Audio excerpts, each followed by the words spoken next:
Hi, my name is Simmons Bunton. I am the editor-in-chief of terrain.org. You'll see me moving around a little bit here as I let people in and check all that kind of fun stuff.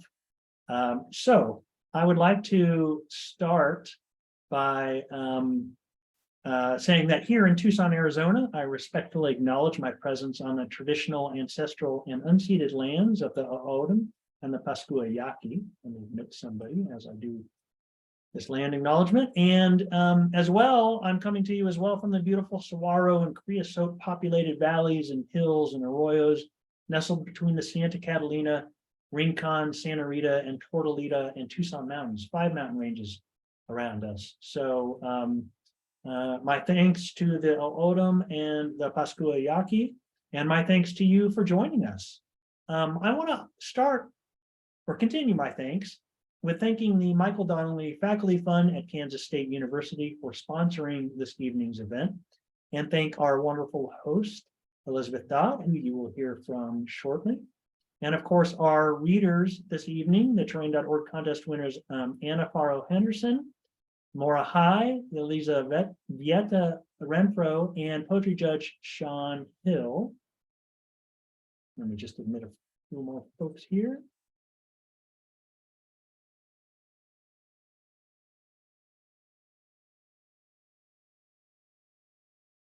Okay.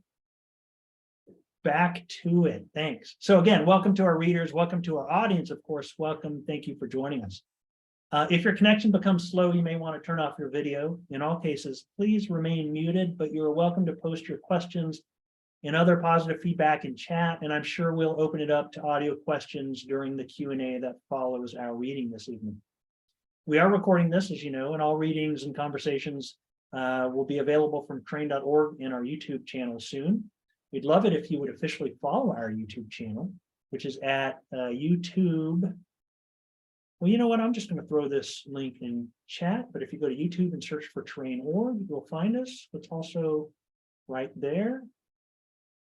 And let me admit Meryl to our room. Okay. This is our first reading of 2023, at least first online reading. We did host a couple wonderful in-person readings in Seattle earlier this month, and we will host an in-person reading in Portland in July for the AESS conference.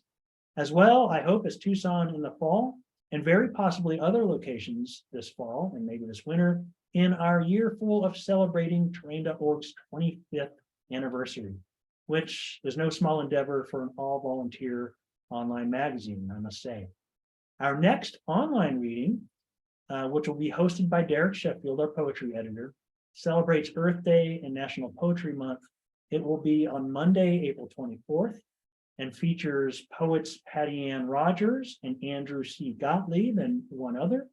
Further details will be available on terrain.org, as well as our Facebook page, and announced via our e-newsletter, which of course you should subscribe to as soon as those details are available. So let me here, just put that e-newsletter subscription link in there for you. So not everybody at once, stay with us, but if you want to subscribe, you'll get all our updates. In fact, we just sent an e-newsletter out this afternoon. We send them about every 2 weeks. I want to thank again the Michael Donnelly Faculty Fund at Kansas State University for sponsoring tonight's reading. We welcome sponsors of all of our upcoming readings, which allows us to pay our readers, in fact. If you're interested, please message me in chat or send a note to info@terrain.org. Okay, now a few announcements and words about terrain.org, the world's first online journal of place, publishing since 1998 and celebrating our 25th anniversary this year. So some cool news around terrain.org. An essay by Christina Rivera, published in terrain.org back at the beginning of 2022, titled The 17th Day, recently won the John Burroughs Nature Essay Award, the highest annual honor for an environmental essay published in any medium. And I'm super excited about that because that's our first win of that one. And I'm just going to throw that essay right here. Now, nobody leave. You want to hear our readers this evening, of course, but that's something you want to put on your agenda to read if you haven't yet. Also, congratulations to Kate Neville, who won the inaugural Sowell Emerging Writers Prize for her nonfiction manuscript, Going to Seed. That will publish in the spring of 2024.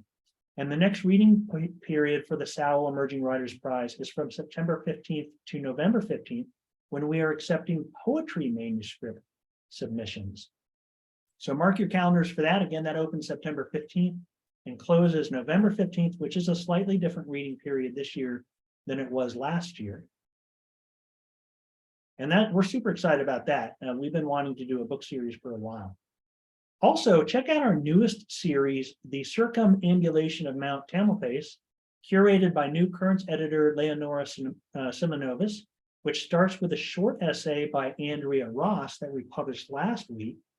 We have a video poem by Forrest Gander publishing on Wednesday, so keep an eye out for that.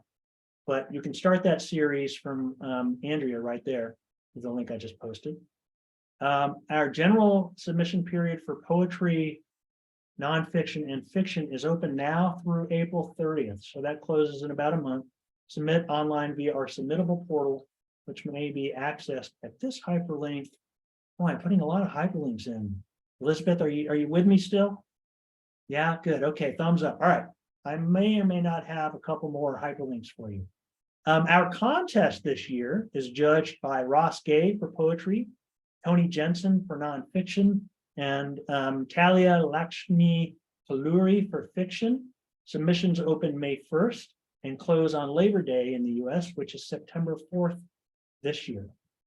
Also, if you're on Facebook, and I don't blame you if you're not, but if you are, you might want to follow us there.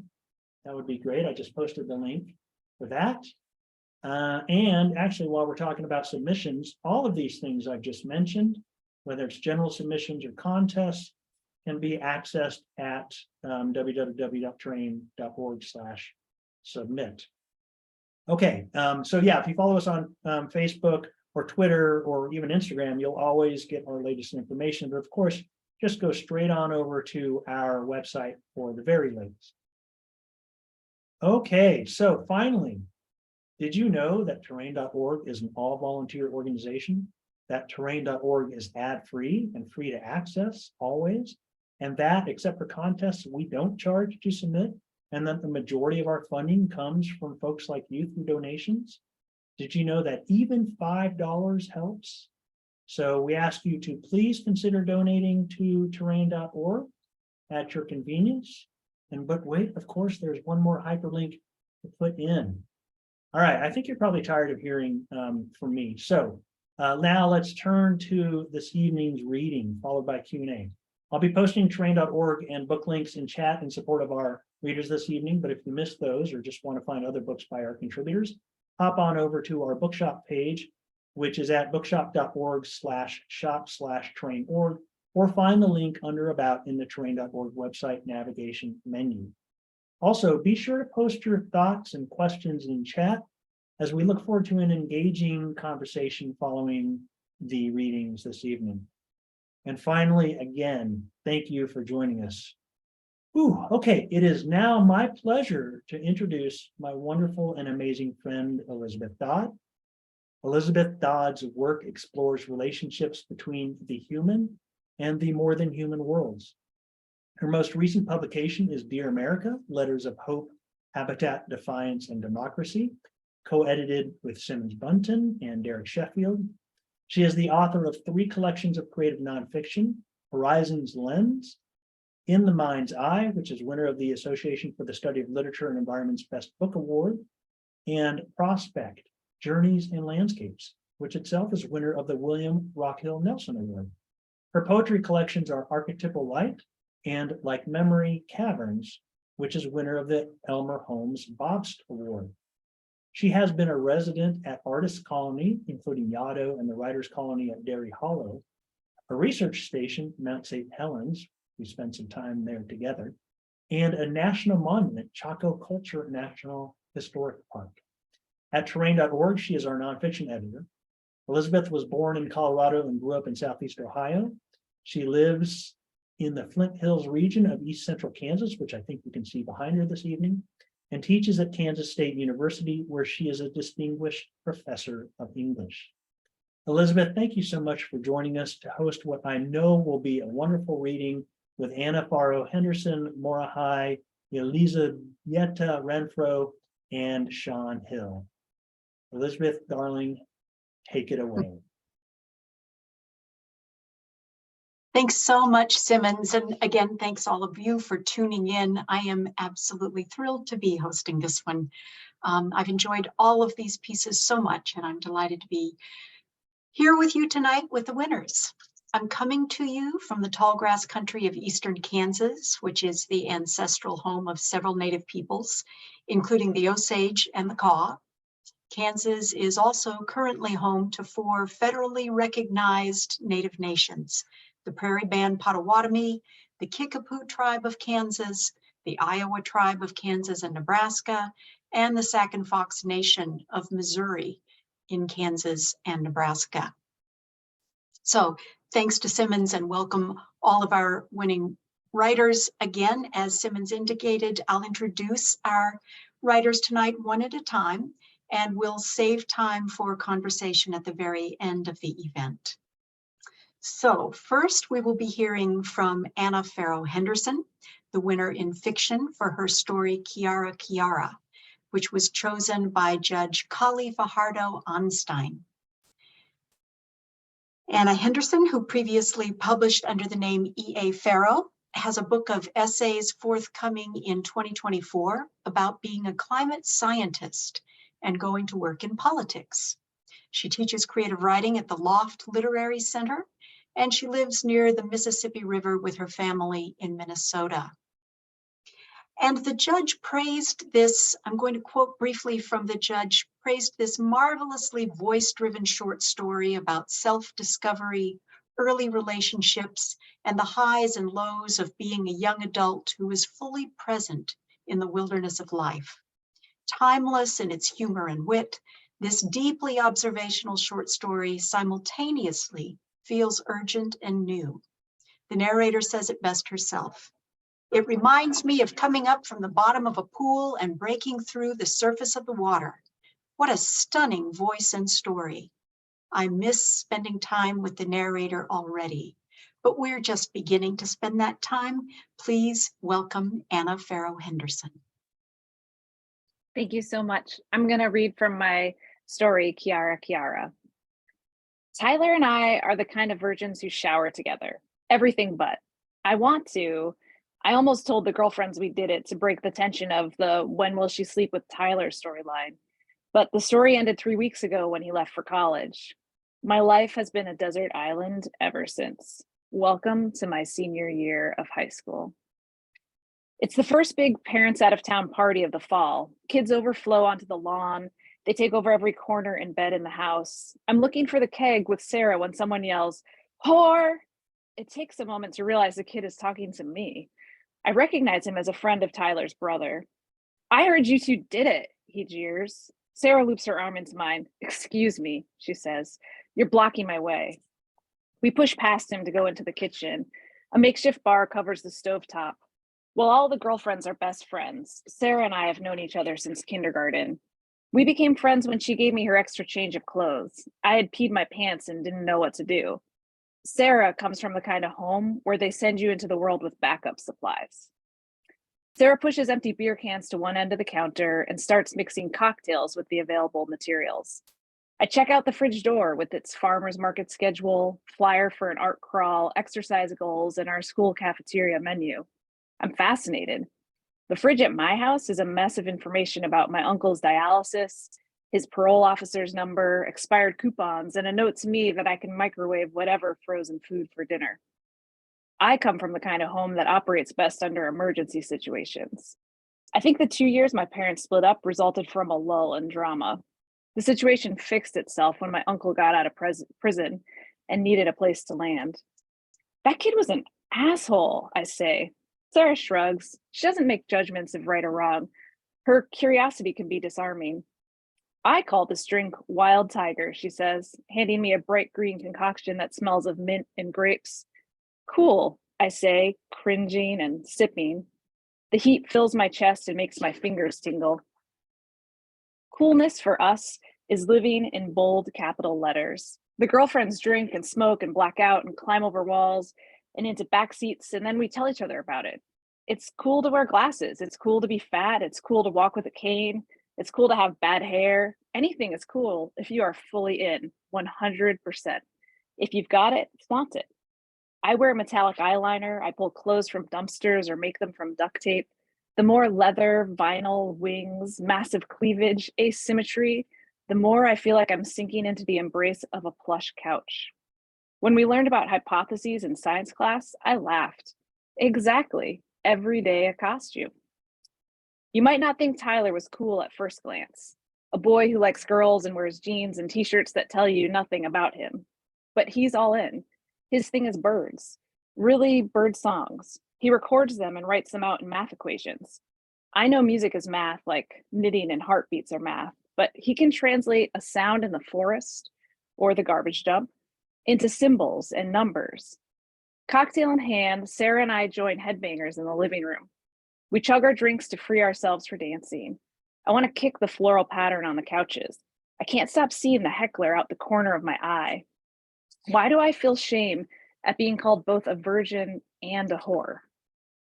When Sarah drops me off, she waits until I'm at my front door and hold up my key before she drives off. I wait until she's gone to slump onto the steps. Silence charges through my ears, a wave advancing and receding. The truth is, if Tyler and I have sex, I'll no longer be able to hold back from calling him, expecting him to call me, for there to be an in and out breath between us. I would want to be introduced to his college friends as his girlfriend. When I imagine this, I feel equal measures of warmth and panic. I don't trust that my heart is not insatiable, a black hole. Love an angry, open mouth scream. Tyler's dream is to crack the code of how songs are passed from one generation of birds to the next. Is the music taught? And what happens to birds with shitty parents or depressed parents? The baby birds left behind, how do they learn? He believes we carry that kind of math in ourselves. He comes from a nice family, father a minister, mother an engineer. They eat dinner together on ceramic plates. I don't ask if he knows that relying on the math in ourselves means carrying my home on my back like a snail. Home, a concept much like a pile of sand, one that always caves in. Not ready for bed, I turn on my phone and pull up her live stream. The Reader, a woman in Italy, has become a habit. I found her in a late night Reddit chat that started with mukbang videos where you watch people eat on live stream. A halo of light shines up at me. She's on the roof of a house, balanced on the slightly slanted surface, knees up, book propped open in her lap. She hunches over. Dark hair falls over her face so that I only see a bit of forehead and her long, sharp nose. One hand rests on the book. The other strokes orange ceramic tiles. I search for bark under her fingernails. Did she climb a tree to get up there? Or did she climb out a window? The book is slim. Her lips move as she reads. Poetry, I say out loud, proud to solve the puzzle. My mouth waters watching her taste the shape of words. She strokes her neck and traces a line of her collarbone. Sexy poetry. Words scroll across the screen. Leggi con me. The credits roll. I know she has hundreds or millions of viewers, but I'm certain none of them appreciate her as much as I do. I've deflected my impulse to text Tyler. If I can't sleep, I can watch The Reader. If not live stream, she has archives. The next weekend, I have a Friday night waitressing shift. I've been begging for weekends when tips are double. I'm in another kind of costume. No makeup, hair pulled back in a French braid, black pants, and an ironed white button-up shirt. The start of a shift is like the moments before the referee blows the whistle in a soccer game. When my phone pings, I'm racing to fold napkins into lotuses. 4:45 p.m., Tyler. Just pulled into town. Want to chill and grill? My parents are out this weekend. I slip the phone into my apron pocket. Without making eye contact, I slice my way through the dining room, into the kitchen, and pull open the door to the walk-in fridge. Leaning my head against a wheel of Parmesan, I take comfort in its funky smell. Tyler coming to town, wanting to see me. This is what I want. But couldn't you have let me know ahead? I don't know what to do. Diners will start as a trickle, but in an hour, the restaurant will overflow in a line out the door. The Reader sits in a field of sunflowers. Petals drip buttery light. Her dark skin and hair glow. At first glance, it's idyllic. But then I realize she's sitting on dry clumps of dirt, surrounded by hairy stalks, under a hot sun. It makes me itch. Despite the cool of the fridge, I wipe sweat from my forehead. I take a breath and make up my mind. I've always been quick on my feet with a lie. He doesn't ask what I had been up to. We grill and laugh and make out until our lips are numb and our hands ache. I rest my head on his bare chest. We're on the smooth wood floor of his father's meditation room. His dad writes sermons here with the windows open, even in winter, looking out over the tree-filled neighborhood. Tyler suggests that we find a party. What if we read aloud to each other, I ask. I think he's fallen asleep because he doesn't respond. Just kidding, I say. We drive to the river and swim, shrieking with the October chill. When we get in bed, he falls asleep instantly. I try not to fidget. I pull out my phone, click the sound off. The reader lays on her stomach. The bed is not made, and she seems unaware of the splayed magazines under her. She is deep in her book, her body left behind. I nod with approval. That is the game we are in, I think, the game of escape. Tyler comes weekly for a while. I develop a migraine problem at work, but then he doesn't call for a month. I want to stick my head in his shirt and ask if it's over. In the safety between cotton and torso, his Old Spice, sweat, and blue raspberry candy smell, I could handle finding out he has a girlfriend at college. One shift, a cute waiter and I run into the furnace room to eat a piece of cake. Drunk on the chocolate's bitter tang, I kiss him. This becomes routine. Tyler is home for a month at Christmas. I create adventures and games that send him back to college with a rom-com montage. He leaves me with dreams of his green-brown eyes, the way he bites his tongue, and he lays on the kindling for a bonfire. The girlfriends tell me it's so obvious we're in love. They tell me to apply to his college, to fuck him. But I'm not a great student, and he goes to an elite school. How can anyone focus on textbooks when we're in the midst of a burning, acidifying mass extinction? Us girlfriends are nerdy about clitorises, the lineage of Marvel heroes, and organizing school walkouts. We don't study. I ask the cute waiter to take my table for a moment. He assumes I need a smoke. I stand in the dark alleyway. The reader is in a piazza. Vespas snap through the frame. Old women clutch bags overflowing with feathery tops of fennel and carrots. A voice calls, "Chiara." The reader looks up, her eyes wide, the smile of expectation, and then she's talking fast. I've never seen her like this. It reminds me of coming up from the bottom of a pool and breaking through the surface of the water. The automatic movement toward air and the explosion on the calm surface. The camera tilts. I see pink and white cobblestones, and then it goes dark. Chiara, Chiara. I look up her name. It means clarity. What if I'm clear on where I should go when I graduate?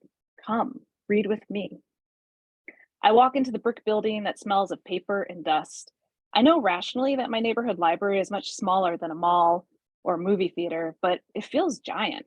I imagine thick roots growing out of the basement and into the cold clay soils of the ancient lake that came after the glaciers melted and before our town was built.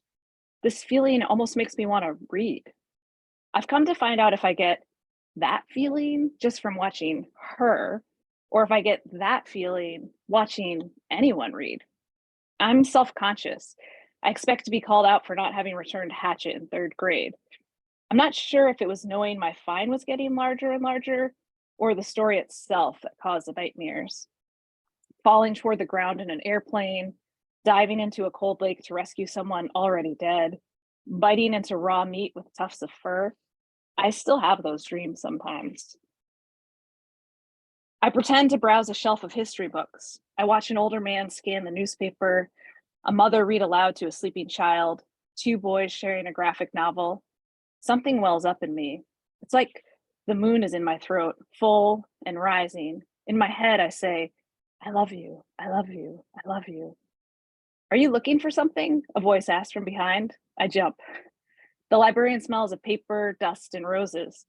Her braid comes over her shoulder and hangs down her chest. A question spins round and round in my head. Why is it so easy to love strangers and so painful to love people I know? I'll stop there. Thank you.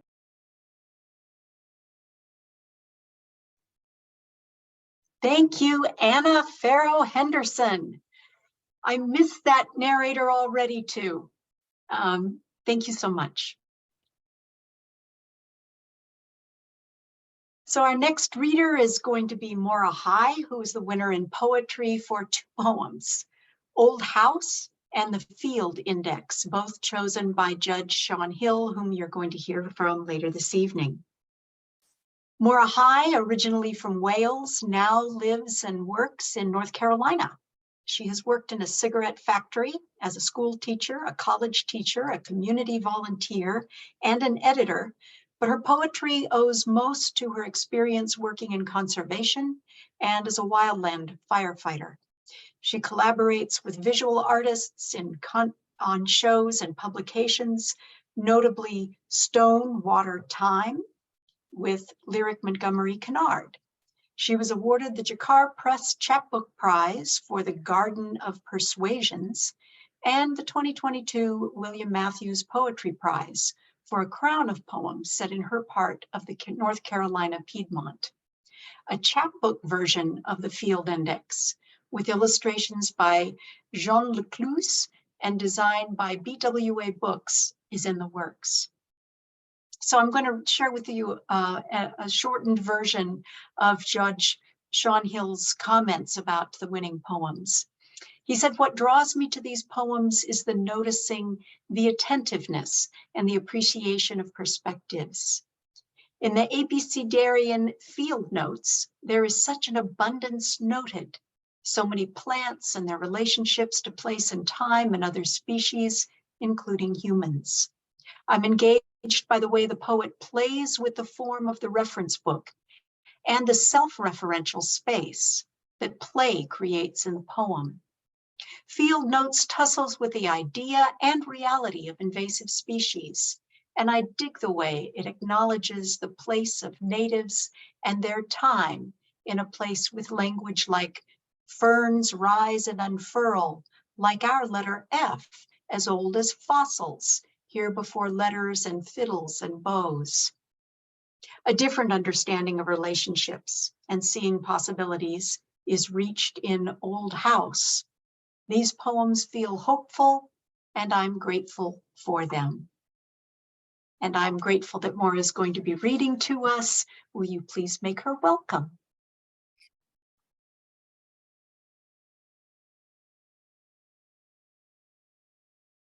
Thank you very much, Elizabeth. That was beautiful introduction.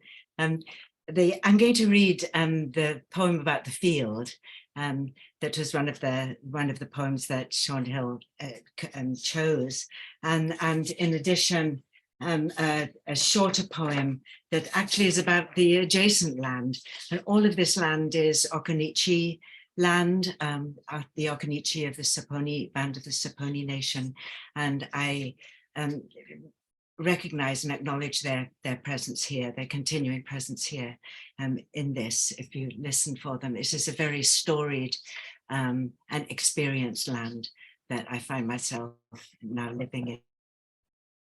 So the first poem is in fact retitled The Field Index, and that comes directly out of my work as an editor and indexer.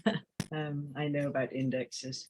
It deals with abandoned farmland in Orange County in North Carolina.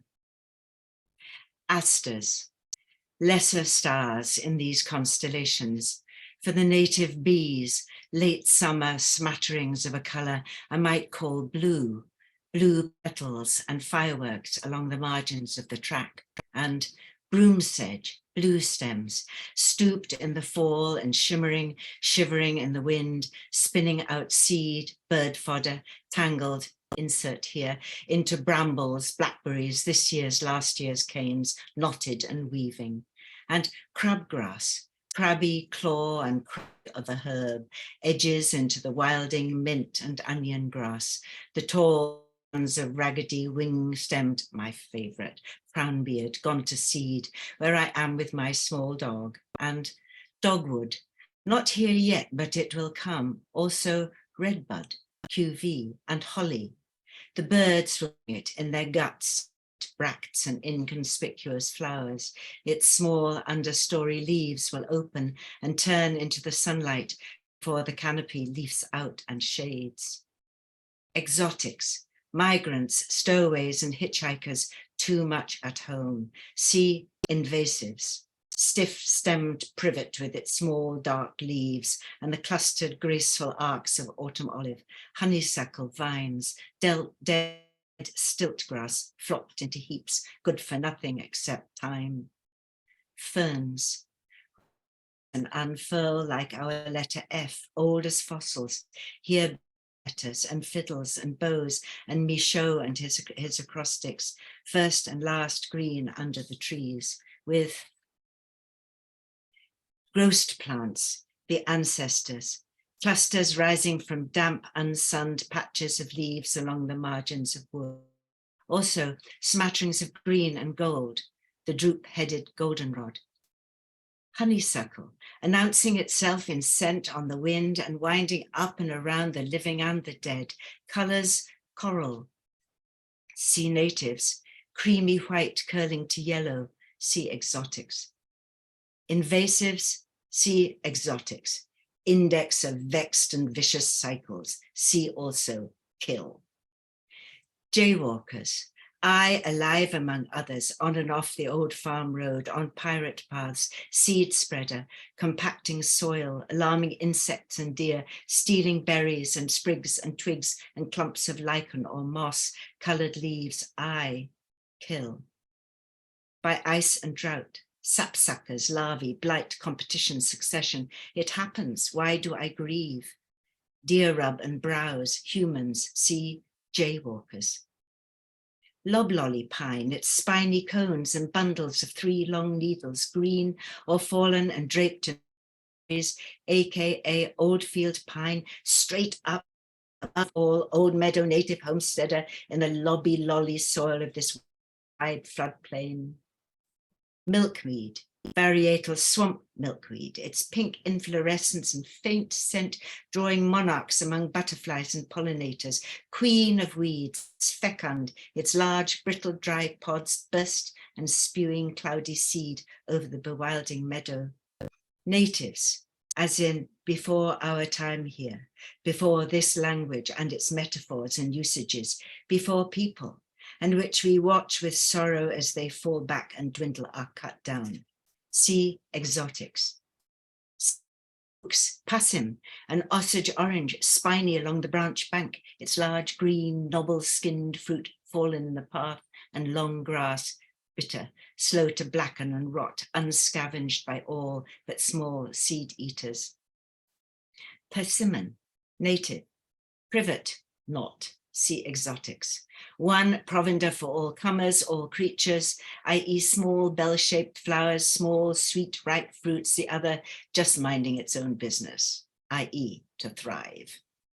Queen Anne's lace, umbels and fine-cut leaves, branching stems, aka wild carrot and medicine, queen unknown and from elsewhere, and the lace medallions for her bodice and gown, for her headdress, her cuff, all scattered to the people, winged and crawling insects, self-seeding. Red cedar, modest, upright, native, pioneer in this process of succession, spindle of evergreen and scent rolled between the fingers. Here I am again, breaking the rule of no taking and leaving of souvenirs.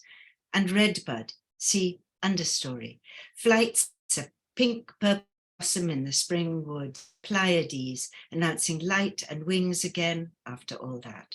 Stilt grass, Japanese, Microstegium viminaeum, in summer blithe, feathery and green under the trees, over creeper and grass, but poor food, haven, see exotics, see also jaywalkers, and sweet gum, all over this old field, native and opportunistic, prolific and prodigal, liquid amber of the spiny round seed head and star-shaped lobed leaves, their margins calling to mind, my mind, calligraphy or the gestures of dance, delight of form that is mutable and has prickly edges, deliquescence, decadence, a nuisance really.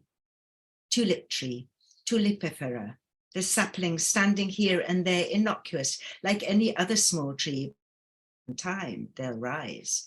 The yellow and pale green petals of their flowers say in English tulip, the Tutulosaponi name lost. Yellow-green the heartwood, yellow the leaves in fall and early to fall. Understory, Native holly and redbud and dogwood, parsimonious and irregular in habit, sparse fruit, sparse flower. Now also autumn olive, privet, and exotic forbs and grasses, the introduced and naturalized myself and dog under the canopy. Vines, Virginia creeper, close to ground native, grapevine, gangly foxgrape, looping and loping up branch and stem, BH, often equivalent to small trees, poison ivy, not the inconspicuous leaved forb of the Northlands, but than this human, rampant, thick-stemmed, hairy vine stuck fast to the trunks of trees. Winged elm, small tree of delicate dry stem and long corky flanges along its branches, old to my eye, before it's old, strange to my eye, unknowable why those wings. X, Xanthium through Xyris in Radford's manual, as in chicory and the yellow-eyed grass, also a sign for cancelling and for marking you are here, this is the place, this my mark, my thumbprint. Yellow poplar, see tulip tree and weep. Zigzag of silk in the web of the orb-weeding spider, homespun and distraction, quirk among zoologies of abandoned gardens and meadows, Z, Z, the end of bee flights and alphabets. If I have time, I'll read one more. I can find it. It's called Land. It celebrates the city park, which is the Martin Luther King Jr. Ticabra City Park. Land. It opens and then opens again. Goes over, changes, lose some, gain some. There were trees once, deer cover and browse, hunting grounds of hawk and owl, squirrel runs, old stumps and bark, nothing if not hospitable.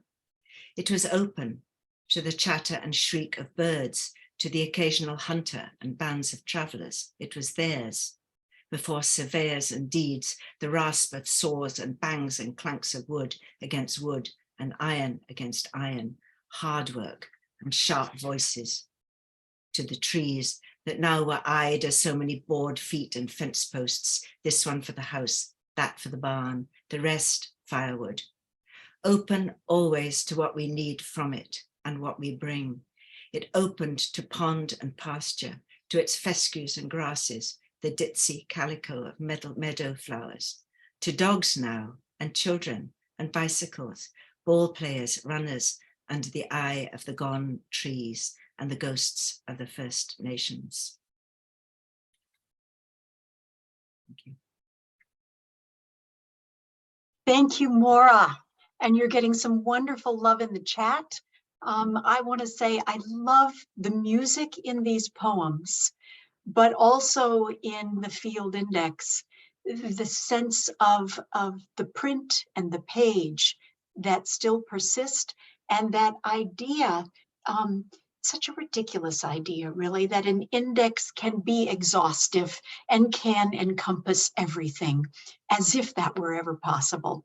And if you've ever indexed a book, which I believe that Maura has, you know that you can't. Thank you so much. We'll turn next to Yelizaveta Renfro, the winner in nonfiction for her essay Loon Boy, which was chosen by Judge Janice Ray. Yelizaveta Renfro is the author of a collection of short stories, a catalog of everything in the world, and a collection of essays, Xylotech, which won the Sarton Memoir Award from the Story Circle Network and was named a finalist for the Women Writing the West Willa Literary Award, and was named a semifinalist for the Siskiyou Prize for New Environmental Literature. Her fiction and nonfiction have appeared in North American Review, Creative Nonfiction, Orion, Colorado Review, Alaska Quarterly Review, South Dakota Review, Blue Mesa Review, The Fourth River, Glimmer Train, Witness, Reader's Digest, and elsewhere. Elsewhere includes terrain.org, We have published 3 of her essays, Woods in Winter, The 20th Bear, and Loon Boy, from which she'll be reading tonight, I hope. Renfro has served as an artist in residence at Denali National Park and Preserve, at Isle Royale National Park, and the Porcupine Mountains Wilderness State Park. A past resident of California, Virginia, Nebraska, and Connecticut, she now lives in Northern Indiana, where she's a member of the English department at St. Mary's College in Notre Dame, Indiana, where she teaches writing and literature courses, including nature and environmental writing. Judge Janice Ray says, this lovely essay becomes a movement between folk traditions and science, as well as an exploration of language, as the author plies the limitations of words and the possibilities of words. Fairy tale-like in its execution, metaphorically subtle, this work is about an encounter with a bird that connects 2 spheres of life and the choices that bring us into greater intimacy with the wild world. Generous and powerful, Loon Boy will stay with you and lend to your own encounters a mythic pulse. Please make welcome Yelizaveta Renfro. Okay, thank you. Let me just call this up. Okay, so I'm going to read from the beginning of Loon Boy, and I'll read the first few sections. 1. We were rowing back across Tobin Harbor when we saw the loons. By then, we had been 2 weeks on Isle Royale, the Island National Park in Lake Superior, and we had canoed in the harbor and seen loons at least half a dozen times. This was not even a pleasure row, but more of a commute. It was nearing dusk, and we were returning from our most strenuous day of hiking yet, a 16-mile trek, and we still had to row a mile across the harbor to reach our cabin. Our day already burgeoned with sights. The moose we startled on the trail that snorted and pounded the ground in hasty retreat, the sandhill cranes that croaked their prehistoric cry over the slate blue waters of Lake Superior before taking flight, and I was grateful that the water was now placid, that we could easily weave our way among the small islands that dotted the harbor. I was done with the day, ready to boil the kettle on the camp stove for ramen, then strap on a headlamp and read aloud from a worn 1944 paperback of famous ghost stories with my 13-year-old son, who was my companion on this adventure. My thoughts were on putting the day away for good, tucking it into the past. And it was then, when we rounded Glenn's Island, that we suddenly came upon the loons, an adult in its striking an intricate black and white nuptial plumage being closely trailed by a fuzzy brownish-gray juvenile. Perhaps 15 feet from our canoe, they seemed unconcerned about our presence. We immediately stopped rowing.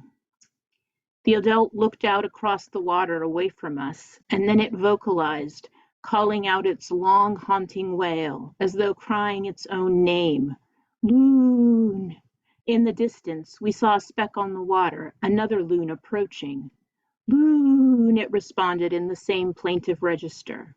The 3 loons, the 2 adults and the juvenile, joined up and floated together on the still surface of the water, and we kept watching. When we had arrived on the island, the babies had been so small that they rode on their parents' backs. From a distance, we sometimes spotted the downy tufts adorning the black speckled backs of adults. We had always steered clear of the loons, as instructed by park rangers, but these loons didn't seem to notice us. One of the rangers had told us that because the park was barely operational last year due to the pandemic, the commercial boats didn't run all season. There were more loons than ever in Tobin Harbor. Even though people had returned this year, the loons seemed unfazed. Perhaps 2 people in a canoe was barely worth their notice. With motorized boats on the water and the seaplanes roaring in multiple times a day overhead, their summer home becoming a runway, or the runway being their summer home. Maybe the loons were inured to us, the quiet, unmotorized version of human. Still, we didn't want to start rowing again, startling them, breaking the stillness. And then suddenly, without perceptible communication, both of the adults dived underwater, and the scrappy little chick was left floating by itself on the surface. We watched it bobbing there in the adult's wake. My son spoke quietly. Do you think it wonders where its parents went? 2. On April 12, 1961, Soviet cosmonaut Yuri Gagarin became the first man to orbit the Earth when he was flung into space inside a metal sphere. His single orbit lasted 108 minutes. This happened before I was born, as indeed had all of the 1960s space race, yet people still argued over who had won. The Russians had the first man in space. Okay, granted, but the Americans put the first man on the moon. I had heard these arguments countless times in my childhood, but to me it didn't matter. With a Russian mother and American father, with a Soviet passport and an American address, I got to win the space race either way. I pictured him plunging into space, that miraculous dive into the unknown. The son of a carpenter, of peasant stock, he actually rode a rocket ship into space, the stuff of science fiction. With a name that was easy to pronounce and transliterate, with his broad boyish grin, he was a ready-made hero of the people. How could you not love him with his affable nature, that smile that could melt hearts all over the world? He smiled more than any Russian I have ever known. I've never seen such a smile anywhere, remarked the daughter of Pavel Popovich, one of Gagarin's fellow cosmonauts. Direct like the sun, like a light bulb. Everything around it lit up. Even his backup, the man he was selected over, the intellectual Pushkin-quoting German Titov, recognized his lovable nature. I'm not lovable, Titov said in one of the last interviews before his death. I'm telling you, they were right to choose Yura. Though he would be the second cosmonaut in space, though he would orbit the Earth 17 times and be the first human being to spend over a day in space, how many people, aside from historians and space race aficionados, know Titov's name now? He understood that Gagarin, the lovable boy cosmonaut, would always outshine him. Gagarin was picked because he was so wonderfully himself. We had to love the man we were lobbing into orbit. This was important in case he survived, actually returned alive, in case we had to revere him forever as a hero. By some accounts, his chance at succeeding was just 46%. Meanwhile, NASA kept Alan Shepard on the ground because the chance of his success was calculated at only 98%. That was one reason the Russians got a man up first, a greater tolerance for risk. The spring Gagarin made his flight, my mother was 15 years old, living in Kuibyshev, an industrial city on the Volga River. The ice was just breaking up on the river during the spring thaw. That day, she was rehearsing with her school choir when the news came. A Soviet cosmonaut had gone into space. The students were dismissed, given the rest of the day off in celebration. Instead of going home, my mother and her friend Luda made their way to the Volga where they watched the ice floes. Suddenly, the ice they were standing on broke away, and they began to be swept out into the frigid river. At that moment, out of nowhere, their classmate, Volodya Migunov, appeared and rescued them, somehow wrenching them back onto the beach. My mother doesn't know how he managed to save the both of them, but he did, and then he vanished. They were not lost to the icy torrents after all. Gagarin had gone into space, and they were still alive. My father, 18 years old, was finishing his first year of college in his native Southern California. The flight left little lasting impression on him. He had yet to discover his deep passion for Slavic languages, which would eventually lead him to graduate school, to Russia, to my mother. On that April day, they were still over a dozen years from knowing one another. It seemed apropos of nothing that I had started thinking about Gagarin while serving as artist in residence on a remote island park in Lake Superior, 60 years and 3 months after his flight.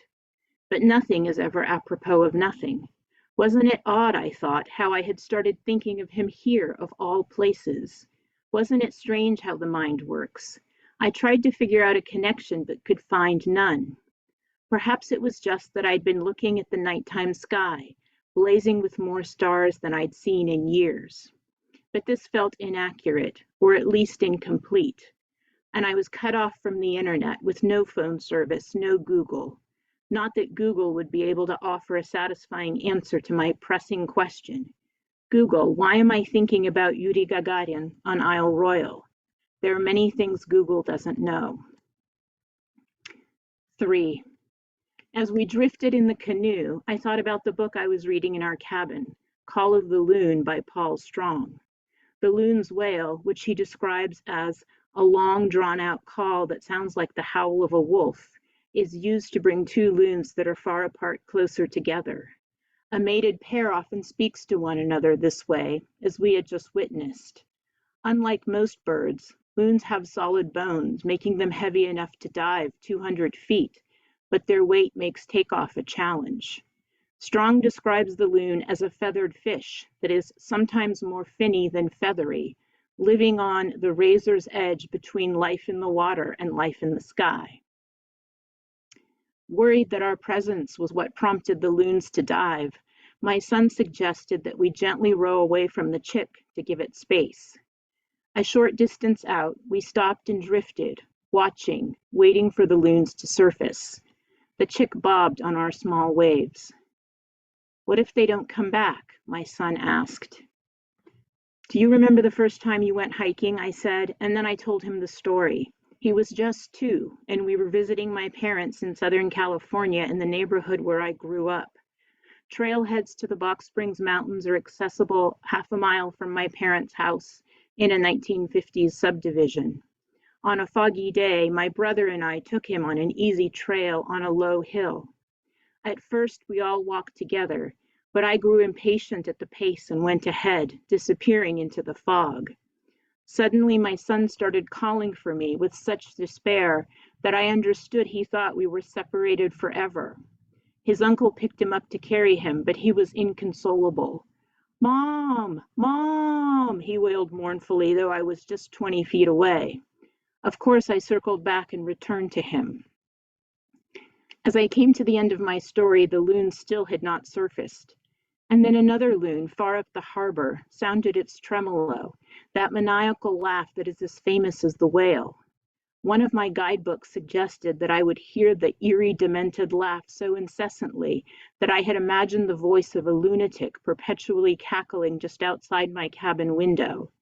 But the actual tremolos we had heard were distant and far between, the vocalization subtler, more expressive. Strong writes that the tremolo is a call of alarm, given when a loon is disturbed or threatened. By now, I had heard the call a number of times, echoing through the harbor. But this time, I heard something new in the tremolo. The loon seemed to be speaking a word I could almost, just barely, understand. I felt a glimmer, an awakening of something I had once known. I knew something, but I didn't know what it was. And I will stop there. Thank you, Yelizaveta. And by the end of the essay, everyone will know what it was. You must finish this essay. I love the way the languages, both the Russian and the English and the human and the animal, all seem to converge in this essay. You must finish it, gentle people. We'll next turn to Sean Hill. We're very honored to have him finishing the evening this evening.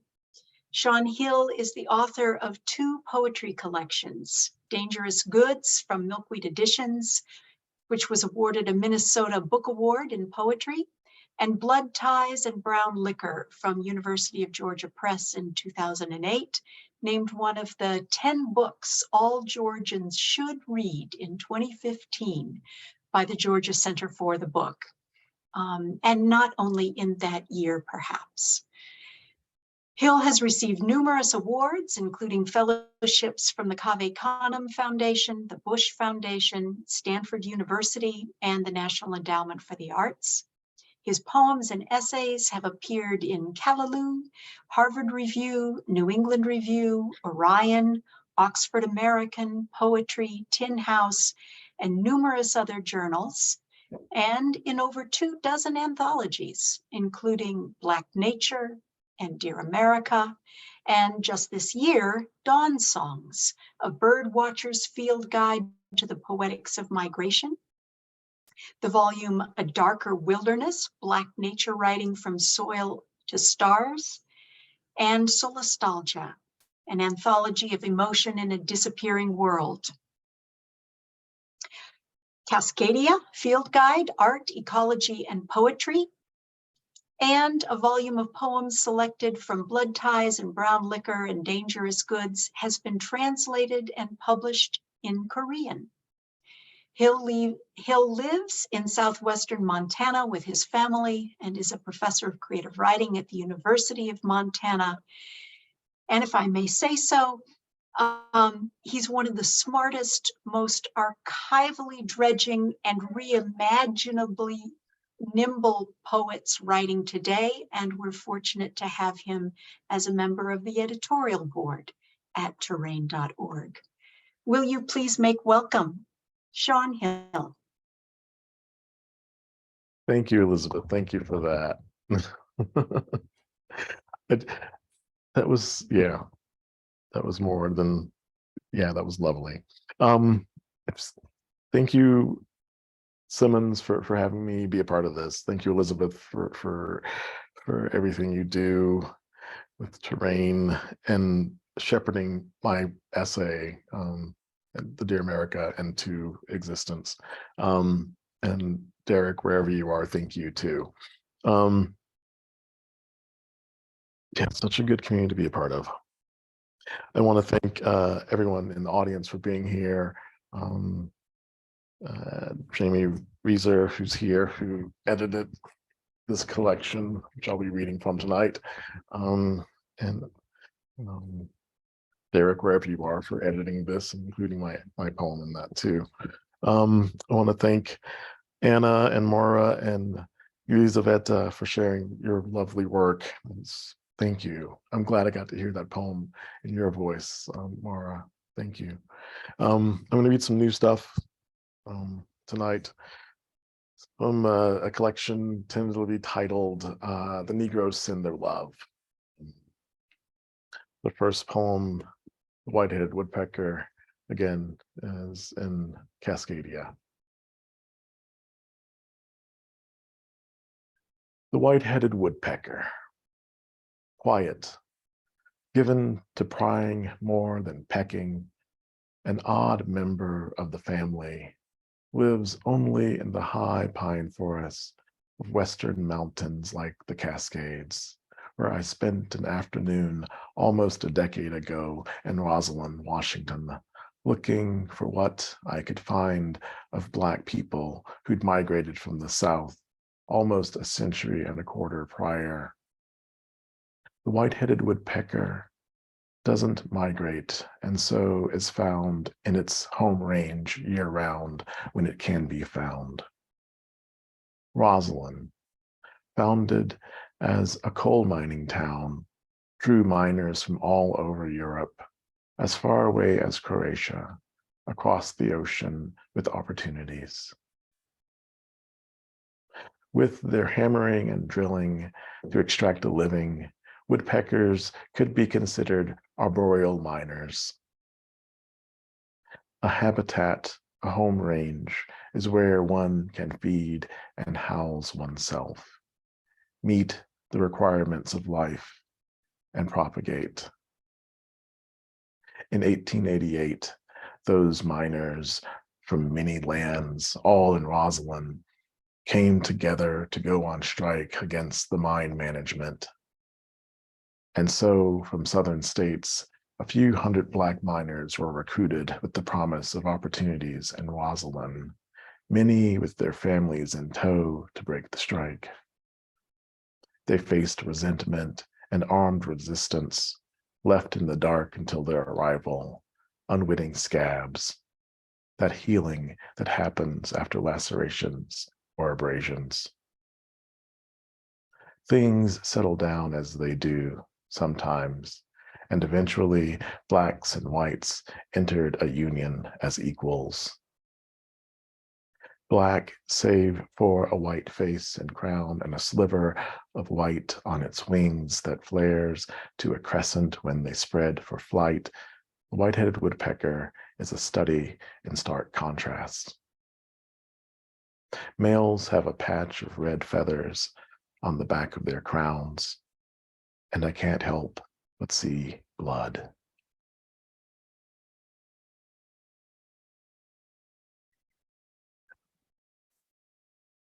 And from Dawn Songs, I'll read The Western Tanager. You should pick up both of these books. They are full of so many wonderful poems. The Western Tanager, or Why Montana? Are wanderings the same as migrations? I came to Montana for love, which is sometimes how we know our destinations. The Western Tanager flies here for procreation when the snow goes wet, puddles, runs, and takes to far wandering. Is this the same as migration? A life is the sum of grand and modest peregrinations. Communities bloom at the meeting of opportunity and ambition, and can be a way to know our destinations. A fire engine red head cooling to orange to a sunny yellow body with those charcoal wings, the male Western Tanager flashes conflagration, or an Eastern autumn in flight. One familiar greeted me shortly after we both arrived, letting me know our wanderings weren't the same, his a migration. In a stand of ponderosas where a blanket of snow lay for decades or longer, the dendrologist says these trees moved up from what's Mexico as that quiet water pulled back, a different migration, moving seed by seed north generationally, migrating to where they had been or where they could live, never asking, how do we know our destination? Why Montana? One among my interrogations, both public and private, like how big is a home? Are wanderings the same as migrations? And how do I know my destinations? I hope you couldn't hear my dog rustling around behind me. He just ran out with my long johns. I hope he doesn't shred them.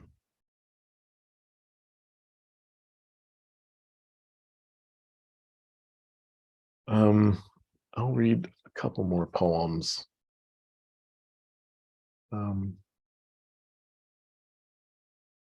I have a son who is 7, and this is a poem about a time when he was much younger, and we were in Carmel, California. That's where his mother is from, and that's where they are now on his spring break. So I'll read this poem and think about Carmel a little bit. One Saturday morning, it was spring in Carmel. There were birds. It always feels like spring in Carmel. It still felt like deep winter back home in Fairbanks. There were bush tits and band-tailed pigeons, acorn woodpeckers, western scrub jays and a brown creeper, black phoebes spotted in California towhees, a Townsend's warbler, and others. A gull floated high overhead. I stood on the patio in the least layers I'd worn in months. I held you, legs wrapped by my right arm, between my wrist and elbow, your seat.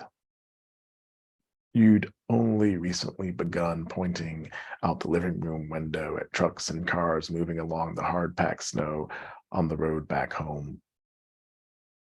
There were birds, a whole new community for you. And the American crow on the wire was the largest, and so I thought the easiest for your young eyes to perceive. So I pointed up at it, and you pointed with me, with what was surely my hand when I was your age. But your eyes didn't follow our fingers. They looked to me and out and inward, like when we listened to music in the kitchen back home in Fairbanks with our waving hands in the air. But on the patio, there was no music save birdsong. I pulled back my hand and jabbed at the crow, and we're doing an old disco move. I leaned back with you in my arm and watched your eyes roll down in your head to stay level with the horizon. After a couple of tries, the crow caws and ruffles its feathers at us, and you discovered it. Oh, your emphatic finger, showing me that there was a crow on the wire, acknowledging that bird and then others. You revealed not what I knew, that there were birds one Saturday morning in Carmel, but made me feel again how the world opens before a curious body, our bodies.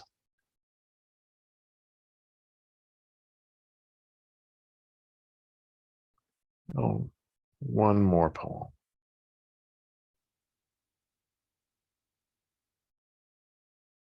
Maybe a short one, but that I don't know. I like this poem. It's another poem about my son. This was the first time I saw my son, the ultrasound, and it mentions a midwife, like the way life happens, right? So my son and my wife are in Carmel, and the midwife, who was a friend of my wife's, is here in Montana with her son, who's grown up now and is looking for a college. And I was like, oh, I got to spend time with him yesterday, so I'm going to read this poem. Hello. She, being the midwife and your mother's longtime friend, said, I see a heart. Can you see it? And on the gray display of the ultrasound, there you were, as you were, our nugget, in that moment becoming a shrimp or a comma, punctuating the whole of my life, separating its parts before and after, a shrimp in the sea of your mother.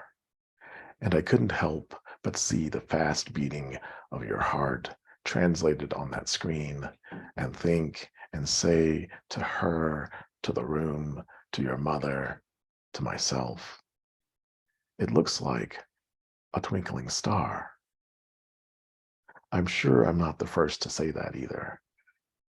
And unlike the first moments of my everyday, the new of seeing you was the first, deserving of the different article, moment I saw a star, at once so small and so big, so close and getting closer every day, I pray. Thank you.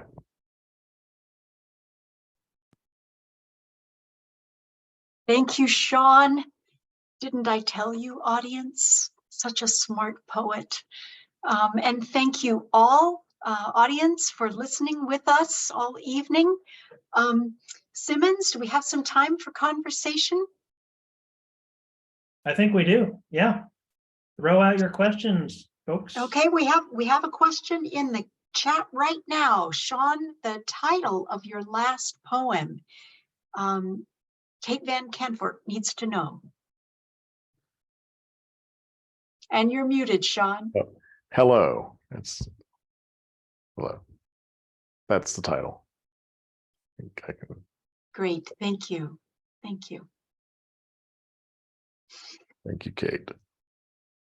Well, I loved the way this whole evening was not only paying attention to the world out there, but also to the world that language builds, which is sometimes a world that we forget, and sometimes it's a world we gaze deeply into and it takes us elsewhere. And I thought all of these pieces cohered around that basic, wonderful fact of language, whether it's through the reader or through the voice deep in memory, speaking a language that is almost forgotten. I just loved it.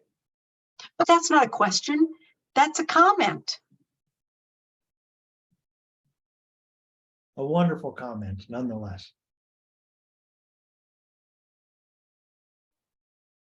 I'm not seeing anything, Elizabeth. Maybe we just leave on those beautiful words. I think we can. Okay, well, thank you all so much for joining us this evening. I especially want to thank our readers this evening, Anna and Maura and Yelizaveta, who I'm trying to pronounce correctly, and I know I'm not, I'm sorry, and Lisa, thank you, and Sean, of course, thank you all. Let me also thank Elizabeth for doing such a wonderful job hosting us this evening, and the Michael Donnelly Faculty Fund at Kansas State University against once for sponsoring us. Keep an eye out for our April reading. Again, that is, let me turn to my calendar here, April 24th, same time, same virtual space. And again, another round of applause to our readers this evening. Thank you all so much. And everybody else, have a wonderful evening, and happy Poetry Month coming up here in just a few days. Thank you.